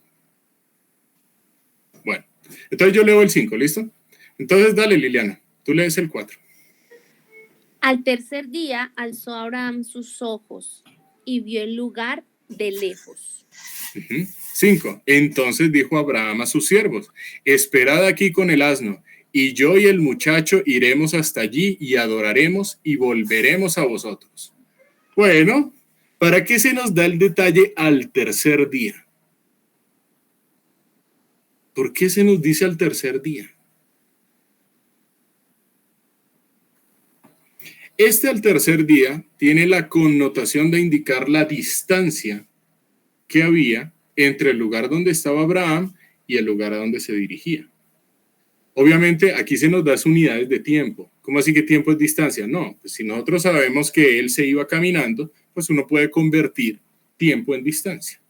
Entonces, cuando aquí se dice el tercer día Abraham sus ojos, está diciendo que le tomó 3 días caminar hasta allá. O sea que no era coger de Bogotá a Chía, era algo más lejos, era 3 días caminando. ¿Listo? Siguiente pregunta. Bueno, siguiente asunto. Ahí dice, esperad aquí con el asno, le dijo a sus siervos, y yo y el muchacho iremos hasta allí y adoraremos. Recordemos que la adoración es un elemento que aparece típico en los altares, porque un altar es el lugar apartado para llevar a cabo el sacrificio, de tal manera que se está también llevando a cabo un acto de adoración, porque se está reconociendo quién es Dios y cuál es mi condición frente a Dios, cuál es mi necesidad imperiosa de un Salvador. Entonces, el holocausto implica la adoración a Dios. Pero aquí hay algo raro en el versículo 5. Seamos sinceros, aquí hay algo raro. ¿Cómo así que volveremos? A ver, si Isaac iba a morir, ¿cómo está diciendo Abraham volveremos? Entonces Abraham está echando cuento, está mintiendo. Porque Isaac tenía que morir, ¿no? A ver, entonces, ¿qué significa? Un holocausto de mentiritas, ¿sí? ¿Qué piensan ustedes frente a esa pregunta? ¿Cómo así que volveremos? Y volveremos a vosotros. Ustedes pueden revisar en el hebreo, aparece primera persona plural, ahí no dice volveré, volveremos. ¿Alguien levanta la mano? Sí, Juan David, yo, Liliana. Dale, Liliana. Pues bueno, ya hemos escuchado uno que pues, que aquí mi hermana me dice, pues esa fe de Abraham, ¿no? De que de una u otra manera Dios haría que él volviera con su hijo. También pensaba yo que igual él iba con unos criados, si no recuerdo mal, y, o sea, no iba solo con Isaac. Como que él quería igual manejar ese, yo no creo que los siervos supieran exactamente a qué iba. Él no quería como de pronto que le objetaran, sino que era como ese asunto íntimo con Dios. Él sí sabía que iba resuelto y no quería como de pronto que le objetaran o le preguntaran, sino que él era algo muy privado y muy íntimo con Dios. También pensé en eso. Ok. Interesante esas dos razones. Disculpa, Liliana, ¿cómo se llama tu hermana? Yamile. Yamile, gracias, Yamile. Entonces, retomando lo que dijeron Yamile y Liliana. En primera instancia, Abraham efectivamente no quería enterar a sus siervos acerca de este asunto. Simplemente les dijo, esperad aquí con el asno. Los puso a una distancia del lugar donde se iba a ejecutar ese holocausto. No los hizo partícipes de eso. Y en segunda, ahí dice, volveremos a vosotros. Abraham sabía que Dios le había prometido que una nación iba a venir por parte de su hijo Isaac. Así que si Isaac se moría, algo iba a hacer Dios, porque Dios prometió que una nación vendría de él. Así que Isaac no se puede quedar muerto. Eso es un acto de fe. Sea que muera o no, sea que sea lo que pase, Isaac no se puede quedar muerto. Y eso era algo que Abraham ya tenía en su corazón. Es decir, Dios le demandó el sacrificio de Isaac a Abraham, pero fundamentado en unas promesas que ya le había hecho previamente. ¿Cuáles eran? Haré de ti una gran nación, bendeciré al que te bendijere, maldeciré al que te maldijere. Serán benditas en ti todas las familias de la tierra. Eso es una promesa que le hizo a Abraham. Y él tenía eso en su corazón. Tenía eso en su mente. Listo, yo puedo matar al muchacho, pero Dios me lo levanta, porque él prometió que de él viene una nación. Eso era algo que podía estar pensando Abraham y lo vamos a demostrar según un pasaje que aparece en el libro de Hebreos, que así era, que lo que estamos diciendo corresponde a lo que estaba pensando Abraham. Génesis 22:7. Entonces, Yamile, ¿puedes leer por favor el versículo 6? Y el 7, entonces tú, Liliana. El versículo 6. Sí. Ya me pusiste, sí. 6. Y tomó Abraham la leña del holocausto y la puso sobre Isaac su hijo. Y él tomó en su mano el fuego y el cuchillo, y fueron ambos juntos. Gracias, Yamile. Dale, Liliana. Entonces habló Isaac a Abraham, su padre, y dijo, Padre mío. Y él respondió, heme aquí. mi hijo. Y él dijo, he aquí el fuego y la leña, mas ¿dónde está el cordero para el holocausto? Ok, gracias, Liliana. A ver, Génesis 22:6 nos dice que tomó Abraham la leña del holocausto y la puso sobre Isaac, su hijo. Entonces aquí nos tenemos que detener un poquito. ¿Cuánta leña se necesita para cremar un cuerpo? Muchísima. Eso no es cuestión, como por ejemplo lo que uno se puede imaginar, de ir a un supermercado o a comprar un poquito de leña para hacer una barbacoa. No, voy a asar un poquito de carne o vamos a hacer un pequeño asado. ¿Cuánta leña se necesita para asar 4 libras de carne? Mucha. Imagínense para quemar un cuerpo entero. Según Génesis 22:6, esta leña del holocausto no era poquita, no era el paquetico que uno encuentra en cualquier supermercado, no era un paquetico chiquito, era una cantidad considerable de leña y eso era pesado. Si Génesis 22:6 nos dice que esa cantidad significativa de leña la pudo cargar Isaac, ¿eso qué nos está diciendo acerca de Isaac? ¿Será fuerte? Que era fuerte y que ya no era un niño, que ya debía ser un muchacho de edad considerable. Posiblemente los términos en hebreo sugieren una edad por ahí entre 15 y 17 años. Podía ser ya un muchacho capaz de cargar ese peso. Entonces no era un niñito. La idea que debemos tener en mente era de Abraham, un hombre anciano, posiblemente unos 114, 115 años, imagínense, ya era un señor anciano. Y un muchacho de 15 años, 17 años, no sabemos exactamente cuánto, pero lo suficientemente fuerte, como tú dices, Liliana, para poder cargar semejante cantidad de leña. Dice, y él tomó en su mano el fuego y el cuchillo, y fueron ambos juntos. Ok. Comentario, según el versículo 7. Fíjense que además Isaac le pregunta a su papá, he aquí el fuego y la leña, mas ¿dónde está el cordero para el holocausto? Si Isaac le pregunta a su papá acerca del cordero, es porque Isaac tiene conocimiento del modelo de Dios. Y el modelo de Dios es basado en el hecho de que tiene que haber un ser sacrificado en lugar de aquel que es culpable. Es decir, a aquel que toma el lugar del culpable. Si esto es algo que tiene Isaac en su mente es porque Abraham sí educó a su hijo. En pocas palabras, aquí sí se está cumpliendo fructificado y multiplicados. Porque siempre hay que ser enfáticos en que la Biblia nos enseña que hay que tener hijos criados en el conocimiento de Dios, no simplemente tener hijos. Ahí no se cumple el propósito. Recordemos que en Génesis capítulo 6, los hombres empezaron a multiplicarse sobre la faz de la tierra. ¿Y qué pasó? Pues nada, porque no se enseñó el conocimiento de Dios. ¿Y qué hizo Dios? Dios destruyó la tierra con un mabul en hebreo, un diluvio universal. Entonces aquí tenemos que tener en mente el modelo que Dios siempre da. Tener hijos para criarlos en el temor del Señor. Génesis 22:8. Entonces voy a pedirle a Frank para que lea este.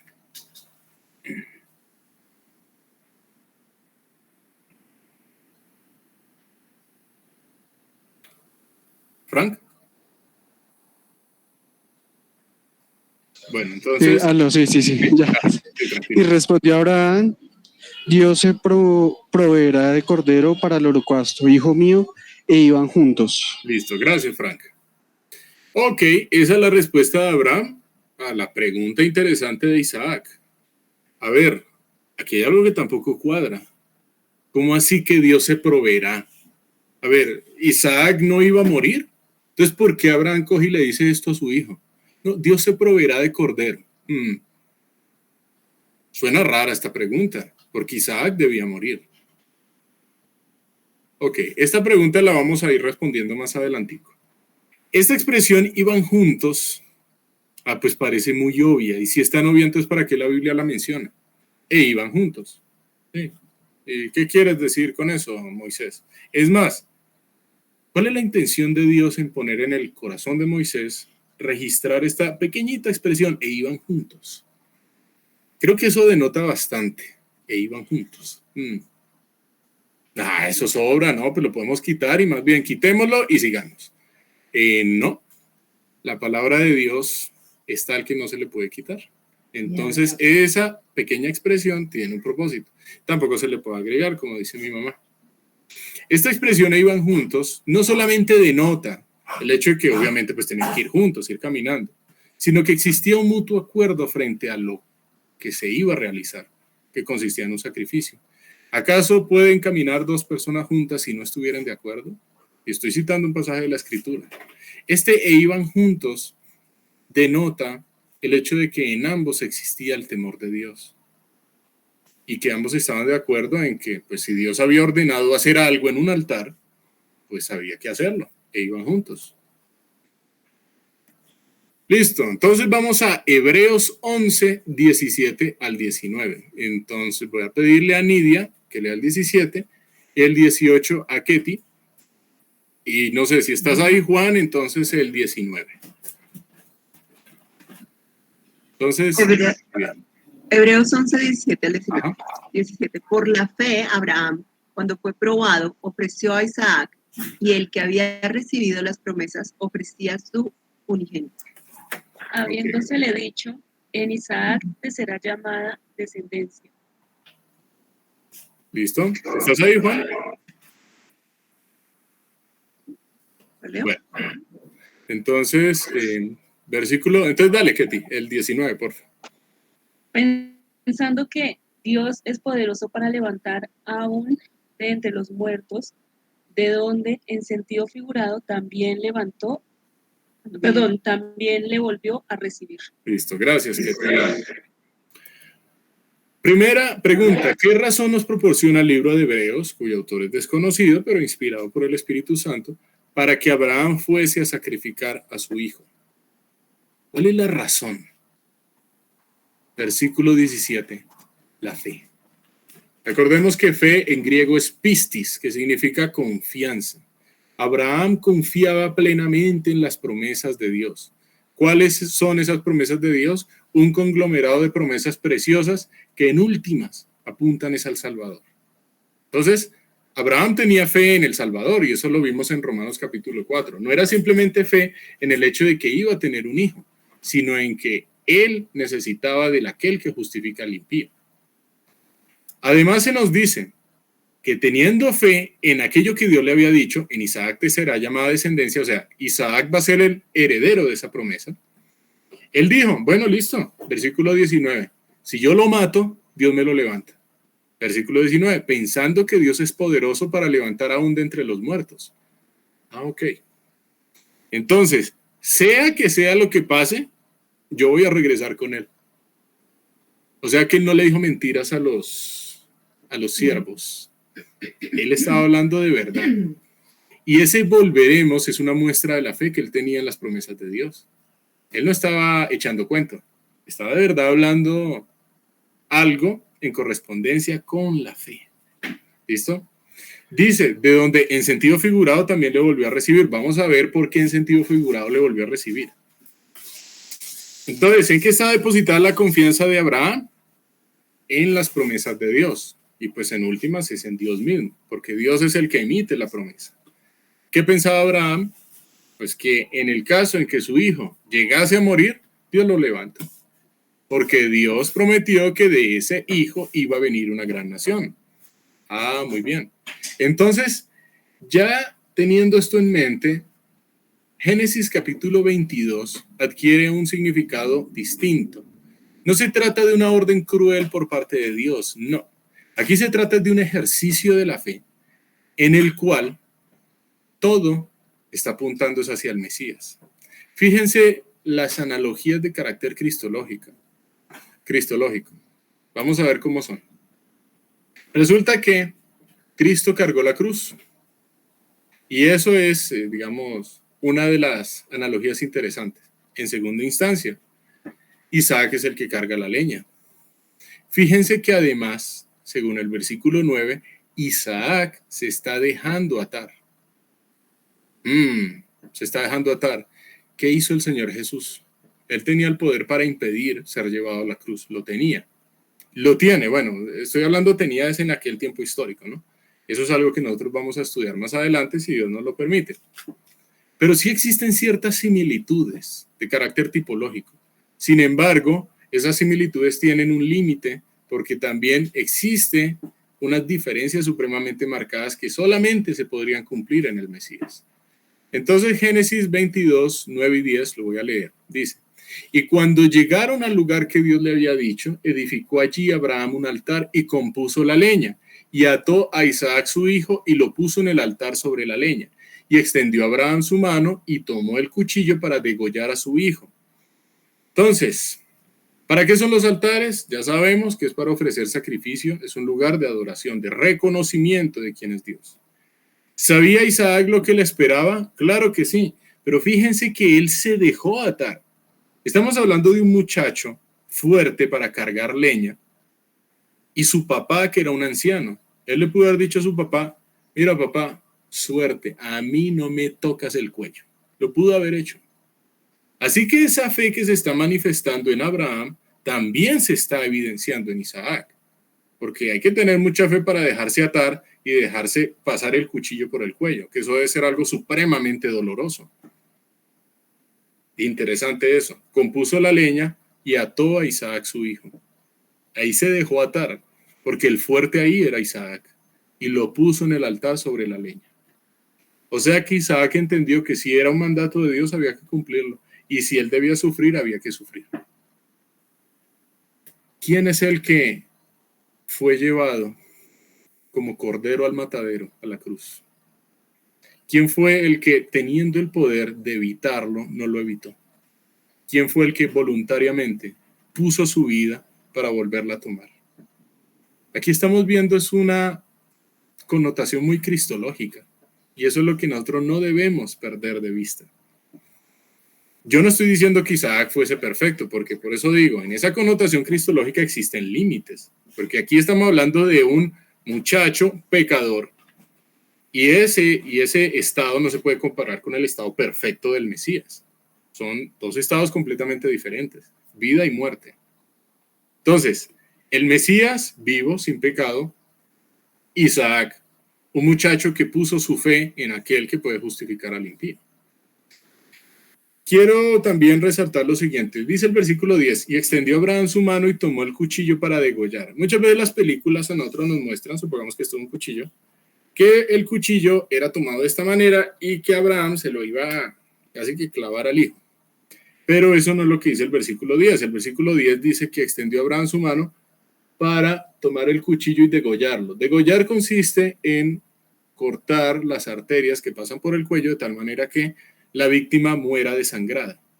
Entonces lo que posiblemente era lo que estaba ocurriendo era que Abraham tenía ya el cuchillo listo aquí en el cuello del hijo, listo para ejercer la presión y cortarle las arterias.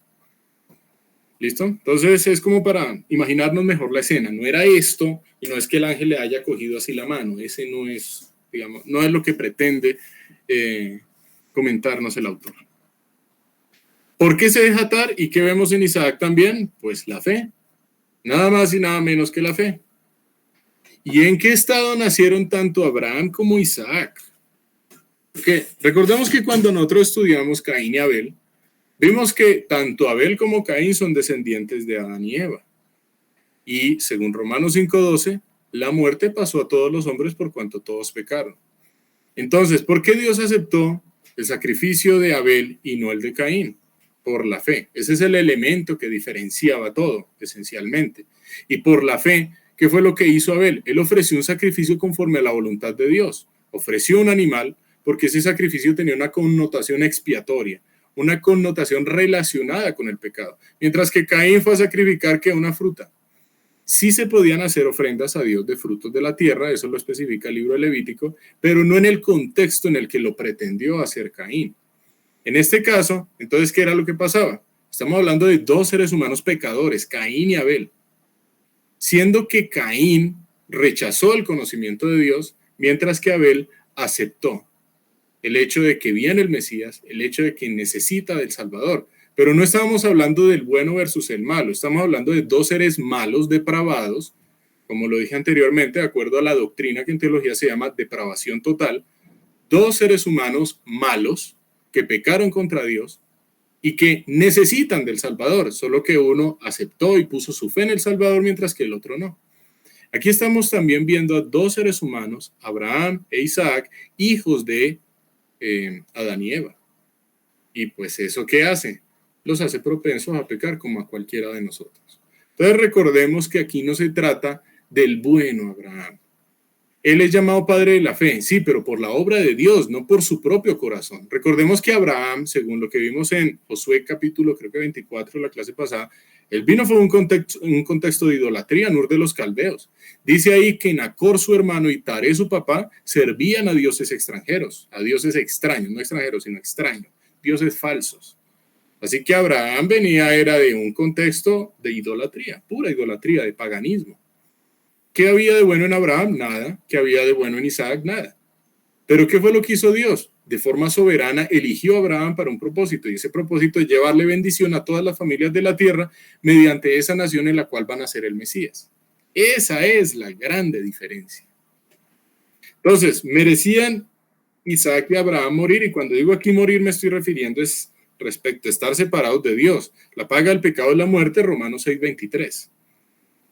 Por supuesto que merecían estar separados de Dios, pero por eso hemos visto que la gracia de Dios, o la palabra en hebreo, K-J-E-N, gen, el favor de Dios, es un favor inmerecido, de tal manera que Dios, a través de su gracia, que es posible por el Mesías, él lo que hace es justificar a una persona, la declara justa sin que lo merezca, le es imputado la justicia del Mesías, mientras que al Mesías le es imputado el castigo que merece el culpable. Entonces, por eso siempre me gusta referenciar esa canción que se llama Glorioso Intercambio. Hubo un intercambio. Él llevó mi castigo y yo llevo su justicia. Y eso es algo que vamos a estudiar más adelante en los evangelios. Génesis 22, 12 y 13. ¿Alguien quiere ofrecerse o no sé si de pronto se me ha pasado? Güey, ¿estás ahí? ¿Tú puedes leer? Porque si no puedes leer, tranquila, no te preocupes. Bueno, entonces, no. Bueno, ¿alguien quiere ofrecerse? Sí, alguien levantó la mano, no sé. Sí, Juan David. Dale, Liliana. ¿El 12 y el 13 o solo el 12? Sí, porfa. Sí, los dos. Y dijo, no extiendas tu mano sobre el muchacho ni le hagas nada, porque ya conozco que temes a Dios, por cuanto no me rehusaste tu hijo, tu único. Entonces alzó Abraham sus ojos y miró, y he aquí a sus espaldas a un carnero trabado en un zarzal por sus cuernos. Y fue Abraham y tomó al carnero y lo ofreció en holocausto en lugar de su hijo. Listo. Gracias, Liliana. Pregunta, ¿por qué Dios detiene el sacrificio? Yo me salté el versículo 11 solamente por razones estéticas. Es que si ponía el 11 ya el texto se veía muy apretado. Entonces, pues para que visualmente nos quede más cómodo, fue por eso que no puse el 11. Pero en el 11, quien habla es el ángel de Jehová. Es un tema supremamente interesante, pero que lastimosamente no alcanzamos a estudiarlo en este curso. Entonces, tengamos hasta ahora en el momento en mente el ángel de Jehová. ¿Qué relación tiene con Cristo? Bueno, ese es un tema aparte, pero pues bueno. El ángel de Jehová, versículo 12, está hablando y dice, no extiendas tu mano sobre el muchacho. Entonces, ¿por qué razón Dios detiene el sacrificio? ¿Por qué razón? Porque ve la obediencia y entiende que él no le está rehusando y que Abraham, ve la fe de Abraham y todo lo que le ha dado a Abraham, las promesas que le ha dado a Abraham, no es antes que obedecerle al mismo Dios. Perfecto. Ok, entonces es en correspondencia a la fe que había en Abraham. Interesante esta expresión, porque ya conozco que temes a Dios. Este ya conozco, en el conocimiento absoluto de Dios, es que Dios siempre sabía cómo era la fe de Abraham. Recordemos que la prueba no es para Dios, no es para que Dios se sorprenda. Dios sabe absolutamente todo. Es para ejercitar la fe y para que la persona que es probada, junto con los testigos que ven esa prueba, sean también fortalecidos en esa fe, en ver cuál es la respuesta frente a algo que Dios pone. Entonces, es por el hecho de que él ya vio que no le rehusó a su hijo. El propósito no era ejecutar un holocausto. Holocausto, digamos, de forma literal. Por eso es que por allá Hebreos nos habla de forma figurada, ¿no? El propósito de Dios no era ejecutar un holocausto en Isaac. Y vamos a ver otra de las razones que no hemos visto hasta ahora, por las cuales sería imposible que Dios hubiese aceptado un holocausto de Isaac. Y digo holocausto en el sentido literal, no en un sentido figurado. ¿Cómo debe ser el cordero para el sacrificio? Pensemos en el caso de Abel. Cuando Abel le ofreció a Dios, ¿él qué fue lo que hizo? Él se aseguró de algo importante de esa víctima que iba a ser ofrecida. O sea, él cogió una oveja tuerta y que le faltaba una pata y la sacrificó a Dios. Él cogió una oveja enferma y se la sacrificó a Dios. No fue algo perfecto, tenía que ser de lo mejor, engordado y sí, características particulares perfectas. Tenía que ser perfecto, de lo mejor. A Dios no se le podía ofrecer un animal enfermo. ¿Por qué no? Porque el animal está representando ¿a quién? Génesis 3:15, al Mashiach, al escogido, al Cristos, al escogido, al Mesías que ha de venir. Y el Mesías que ha de venir, ¿cómo debe ser? Perfecto. Mi mamá quiere decir algo, ¿sí? O sea, haciendo un paréntesis un poquito fuera, pero dentro del tema, eso significa que los animalitos, demuestra que los animalitos no tienen pecado. Ah, claro.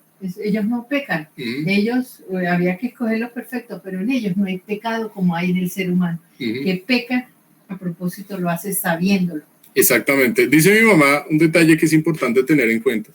Aquí se muestra que los animales no tienen pecado, porque si tuvieran pecado, ningún animal podría ser ofrecido a Dios.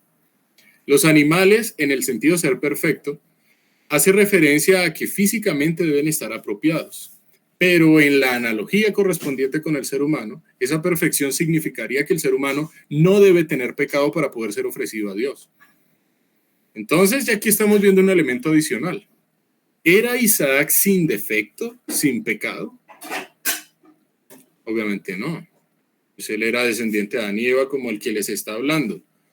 Cualquiera de nosotros hemos cometido pecados contra Dios. Así que él de perfecto no tenía un pelo, como tampoco cualquiera de nosotros. Y si tenía pecado, ¿podía ser ofrecido a Dios? Dios no iba a aceptar el sacrificio de un ser con pecado. El único sacrificio que iba a aceptar es de aquel, como dice 2 Corintios 5, si mal no recuerdo, al que no conoció pecado, por nosotros se hizo pecado. Al que no conoció pecado. Es el único que nunca conoció pecado, que nunca incurrió en una infracción en contra de la voluntad de Dios. Recordemos, pecado, hatá en hebreo, peccatum en latín. Entonces, vimos que en hebreo ese término nos transmite la idea de una arquería.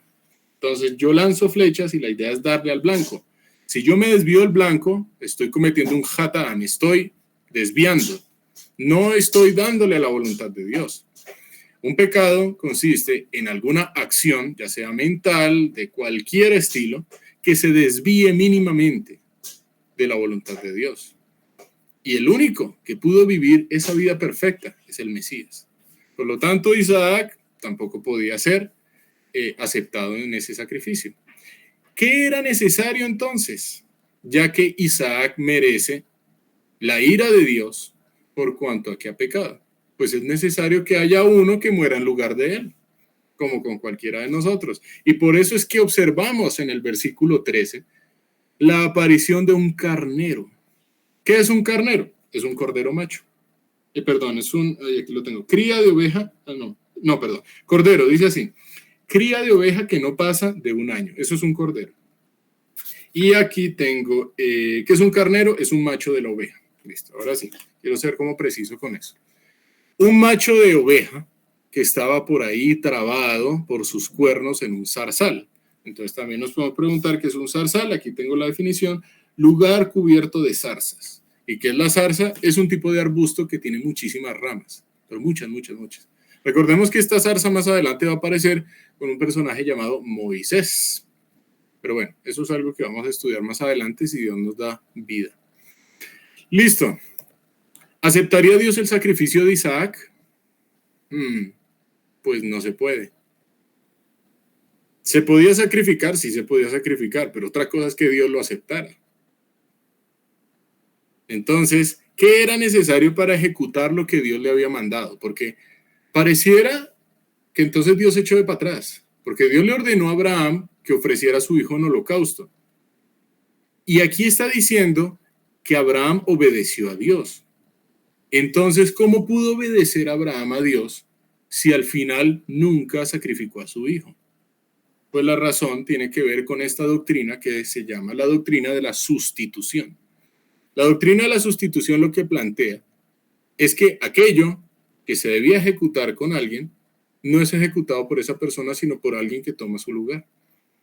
La doctrina de la sustitución hace referencia directa a Cristo. Él es el que toma nuestro lugar. Y aquí de forma tipológica en el versículo 13, fíjense que dice, y lo ofreció en holocausto en lugar de su hijo. Por lo tanto, sí se cumplió el mandato de Dios, de tal manera que hubo un sustituto que pudiese cumplir ese mandato de Dios. O sea, aquí en el versículo 13 yo me maravillo de cómo Dios es tan grande para cumplir cabalmente todo lo que ordena sin violentar su santidad. Porque Dios nunca iba a ir en contra de su santidad aceptando el sacrificio de Isaac. Era imposible. Él era con pecado. Él no era el Mesías. ¿Aceptó Dios los delantales de Adán y Eva? Recordemos que eran de hojas de higuera. Entonces Dios dijo, ay no, esos delantales se ven lindísimos. Dios nunca dijo eso. Dios no aceptó esos delantales. Él lo que hizo fue ejecutar el primer sacrificio. Después de haberles dado la promesa de la venida del Salvador, ejecuta el primer sacrificio. Y habiendo sacrificado a ese animal, cubre a Adán y a Eva con túnicas de pieles. Así que Dios no acepta lo que nosotros hagamos. Todos nuestros esfuerzos, todos nuestros incluso esfuerzos de obediencia no van a ser suficientes para lograr esa justificación delante de Dios, porque la justificación no es un logro, tal como vimos en Romanos capítulo 4. Pero al que obra, el salario no le es tenido como gracia, sino como deuda. En este caso no hay obra alguna que nos permita ser justificados, sino que la justificación viene por gracia, solamente por ese favor inmerecido de Dios a través de Cristo. Es Cristo quien hace esa obra. Y por esa gracia es que podemos encontrar esa justificación delante de Dios. ¿Quién proveyó para el sacrificio? Fíjense que ahí no dice que después de que el ángel en el versículo 12 le dijera a Abraham, no extiendas tu mano, bueno, el ángel de Jehová, no extiendas tu mano sobre el muchacho. Ahí no dice, bueno, entonces tengo que ir a buscar un carnerito, ya vengo, voy a ir a buscarlo, y ahí no dice eso. Espérate, entonces sí, porque pues tiene que haber una víctima. Entonces, dame un par de días, voy y lo busco con uno de mis compadres aquí de Anero Escol, que me ayudaron allá contra Kedorlaomer, y vamos a ver si él tiene uno y pues yo después se lo pago. Eso no es lo que dice. Dice el versículo 13 que el que proveyó para el sacrificio es Dios. Él es. Entonces alzó Abraham sus ojos y miró. ¿Cuánto hizo? No, pues mirar, no, pues hizo mucho, no hizo nada. He aquí a sus espaldas un carnero trabado en un zarzal por sus cuernos. Ya Dios proveyó, tal como le dijo a su hijo, Dios se proveerá. Qué interesante, o sea, Abraham no estaba echando cuento, él estaba hablando de verdad. Dios se proveerá y eso fue lo que pasó. Dios se proveyó. Entonces, ¿quién proveyó? Dios. Esta pregunta es interesante y pues quien quiera participar, bienvenido. ¿Por qué se nos da el detalle del carnero trabado en el zarzal? ¿Por qué no dice, y aquí a sus espaldas un carnero? Punto. Pero dice, trabado en un zarzal por sus cuernos. ¿Eso para qué? No, pues. Sí, ¿qué con eso? ¿Qué piensan? Alguien levantó la mano. Sí, Juan David, yo, Liliana. Dale, Liliana. Pues aquí pues estábamos pensando con mi hermana y con mi mamá, para que no se escapara, no saliera a echar a correr, Ok, está bien. estuviera ya listo, o sea, como totalmente dispuesto cuando para que él viera la inmediatez de la respuesta de Dios y pues el animalito estuviera ya ahí listo y no se fuera. Ujú.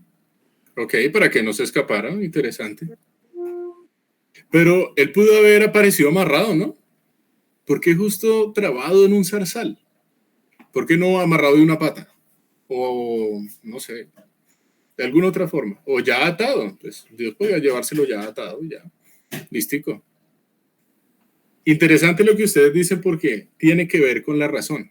Es decir, nosotros no podemos tener explícitamente la razón, sino podemos deducirlo a partir de lo que aparece aquí en el texto. Entonces, bueno, gracias. Disculpa, Liliana, ¿cómo se llama tu mamá? Leonor. Leonor. Listo, Leonor, muchas gracias. ¿Alguien más quiere participar? Yo pensaría Sí. que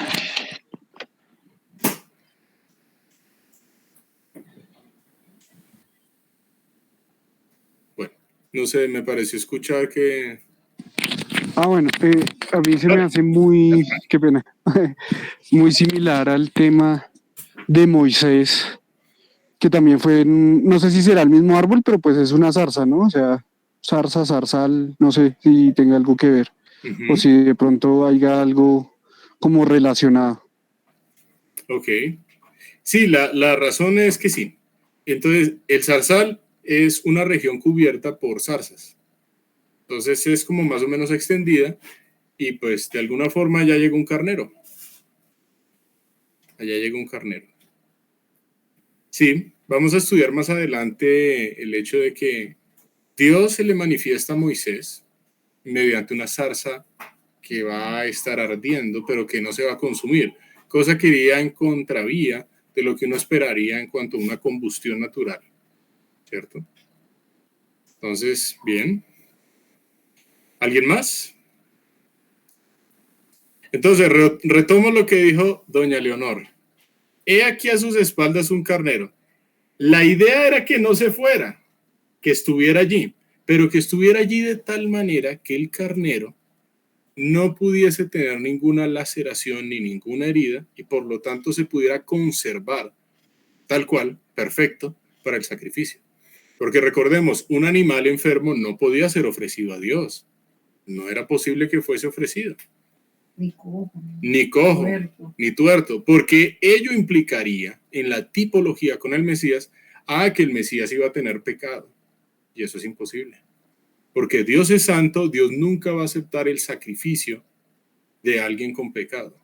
Por eso es que también es necesario el Mesías, entre muchísimas otras más razones. Entonces, trabado por sus cuernos es una forma de mantenerlo apartado sin que el mismo animal trate de hacerse daño. Porque si está amarrado por una pata, de alguna u otra forma, va a tratar de alar, se va a lacerar una pata y ya no va a estar apto para el sacrificio. Es una manera en la cual Dios le provee de manera maravillosa a Abraham un carnero. O sea, qué interesante. ¿A quién se le ofrece el sacrificio? Es a Dios. ¿Quién tomó el lugar de Isaac? Fíjense, y lo ofreció en holocausto en lugar de su hijo. ¿Por qué quiero hacer referencia en esto? Porque hay personas que afirman que la doctrina de la sustitución no está en el Antiguo Testamento. Pues, si esto no es doctrina de la sustitución, entonces, ¿qué es doctrina de la sustitución? En la doctrina de la sustitución se plantea la existencia de un sustituto de alguien, bueno, en este caso un animal, que toma el lugar de aquel que merece el juicio. Pues esto es lo que está pasando. ¿Quién merece el juicio? Isaac. ¿Y quién toma el lugar de ese carnero? El lugar de Isaac, el carnero. ¿Y el carnero a quién está representando? Al Mesías prometido. Doctrina de la sustitución. Tengamos eso en mente. ¿A quién representa el cordero? Bueno, el carnero. Que recordemos que cordero es una oveja de un año y carnero es un macho de oveja. Entonces un cordero puede ser carnero si es de la edad apropiada. Está representando nada más y nada menos que al Señor Jesús. Génesis capítulo 22, el sacrificio de Isaac, es un sacrificio de carácter tipológico, en el sentido que hay elementos que encontramos también consecuentes con lo que pasa con el Señor Jesús, con lo que va a pasar para este estudio, pero también encontramos la doctrina de la sustitución y de la justificación. Y esto es algo que tiene una connotación plenamente mesiánica. Aquí la idea no es resaltar la fe de Abraham, porque Abraham, el padre de la fe, está bien, Abraham es el padre de la fe, pero el centro de la escritura no es dejarnos en Abraham, el padre de la fe. El centro de la escritura es llevarnos a aquel en quien Abraham puso su fe. Es en Cristo mismo. Esa es la idea de Génesis capítulo 22. Fíjense que Dios nunca tuvo estimado que existiese un sacrificio literal de Isaac. No estaba estimado, porque si fuese así, Dios hubiese aceptado una víctima con pecado. Y una víctima con pecado pues iría en contra de la misma santidad de Dios, del hecho de que Dios es Kadosh, santo, o sea, apartado del pecado. Y con esto ya terminamos el libro de Génesis, quedan 3 minutos. Entonces vamos a hacer un resumen muy escueto. Aquí tenemos a Noé, esto ya son tiempos postdiluvianos, y por la línea de Sem, Arfaxad, Sela, Eber, después cogemos hacia Peleg, dice que en esta época fue la tierra dividida, la que nos daría a entender alguna referencia a la Torre de Babel, y podemos seguir bajando, nos encontramos con Taré, pero Dios escogió fue a Abraham, y Abraham no por la línea de Ismael, sino por Isaac. Pero resulta que Isaac tuvo a Jacob y Esaú, pero Dios escogió al menor. ¿Por qué? Simplemente es para reflejar su escogencia de carácter soberano. No por el hecho de que es que Dios tiene que escoger al mayor. Dios no tiene que nada, Dios es el soberano. Sí. O sea, eso es algo para nosotros cultural, que no, es que tiene que ser el mayor el que, no. Si Dios quiere escoger al menor, pues Dios es el soberano. Entonces, Él escogió a Jacob antes de que nacieran. Y eso es algo de lo que dice Romanos, capítulo, creo que 8. Bueno, para mostrar la elección soberana de Dios antes de que ellos hubiesen hecho bien o mal. Ya Dios había escogido a Jacob. Y de Jacob, que es posteriormente llamado Israel, provienen esas 12 tribus. Esas 12 tribus que van a ser los patriarcas de esa nación, que va a ser la nación grande de la cual Dios ha prometido que allí van a ser el Mesías. A manera como de comentario, digamos para aclarar, una de esas tribus es la tribu de José. Recordemos que José, estando en Egipto, él tuvo 2 hijos con Asenat, que ella era hija de un sacerdote de On llamado Potifera. Y resulta que esos 2 hijos fueron Efraín y Manasés. Efraín y Manasés fueron prohijados por Jacob.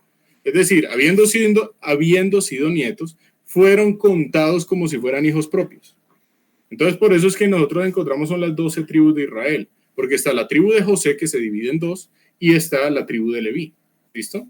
Entonces, tengamos eso en mente, digamos, como para evitar cualquier crítica bíblica, porque eso sí es un clásico. Si alguien quiere criticar la Biblia, se va a tener de lo que sea. Bueno, les habla un ex crítico de la Biblia. Yo me tenía de lo que fuera. Y pues simplemente yo hablaba de mi ignorancia.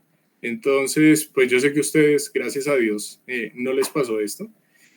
Y bueno, pues, ¿qué podemos ver en el libro de Génesis? El obrar soberano de Dios. El obrar de Dios de tal manera que Él, a finales del libro de Génesis, digamos que el panorama que se nos presenta a finales del libro de Génesis, es tal que Él garantiza que va a haber un pueblo en la tierra de Egipto. Y ese pueblo en la tierra de Egipto va a ser tal que a principios del libro de Éxodo va a empezar a crecer en número. Y va a crecer en número también de tal manera que el nuevo faraón que se va a levantar en esa tierra de Egipto, pues no va a tener en cuenta toda la historia que ocurrió a través de José. Como Dios proveyó providencialmente no solamente para el pueblo de Israel, sino también para el pueblo de Egipto, a través de la sabiduría que depositó en José. Entonces a este nuevo faraón se le olvida todo el tema y por ello vamos a entrar al libro de Éxodo. ¿Qué es lo que quiero pedirles?